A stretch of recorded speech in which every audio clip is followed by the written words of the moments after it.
Patay ang isang 45-year-old na babae habang tatlo pang nasugatan matapos mawala naman ng kontrol ang tsuper na isang papasaherong bus dahil sa ininalang mechanical malfunction at masangkot sa aksidente sa kabaan ng Santiago City to Tuguegarao Road sa Barangay Rizal, Santiago City. Sa panayam ng buong Radyo Kawayan kay Police Major Melchor Agabao Jr., Acting Chief ng Traffic Enforcement Unit ng Santiago City Police Office, sinabi nitong bandang alas 7:30 ng gabi nang mangyari ang insidente sa harap ng Santiago Medical City Hospital.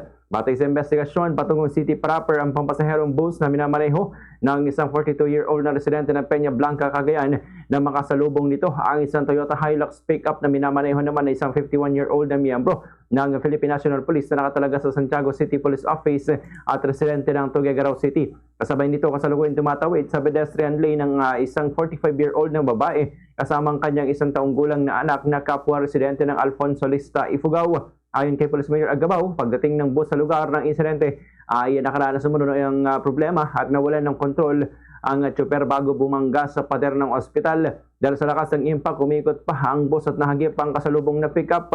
Nagtamo ng sugat ang dalawang pasahero ng bus na isang 57-year-old na babae mula Solana, Cagayan at isang 72-year-old na residente ng Santiago City. Maging ang mag-inang pedestrian na agad isinugod sa Santiago Medical City Hospital. Kalaunan, dineklarang patay ang 45-year-old na babae habang nananatili pa rin sa intensive care unit ang kanyang isang taong gulang na anak at patuloy na inoobserbahan dahil sa mga natamong sugat. Ayon pa kay Police Major Agabao, base sa nakuhang CCTV footage, kabilang ang pamilya sa mga naghihintay muna matapos ang pag-ulan bago nagtangkang tumawid sa pedestrian crossing. Sa kasalukuyan, nasa kustodiya na ng mga otoridad ng mga sangkot na sasakyan at ang tsuper ng bus habang nagpapatuloy ang masusing investigasyon. Nakipag-ugnayan na rin ang kumpanya ng bus sa mga naapektuhang biktima.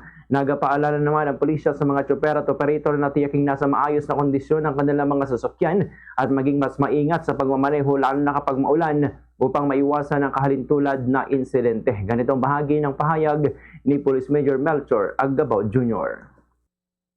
Bagbag niya ang national highway natin, meron pong nagkaroon siya ng mechanical problem doon sa kanyang bus na minamaneho na kung saan ito namang patawid na mag-ina ay nadiretso niya at nabangga niya ito na dumiretso sa may wall or dun sa may gate ng SMC.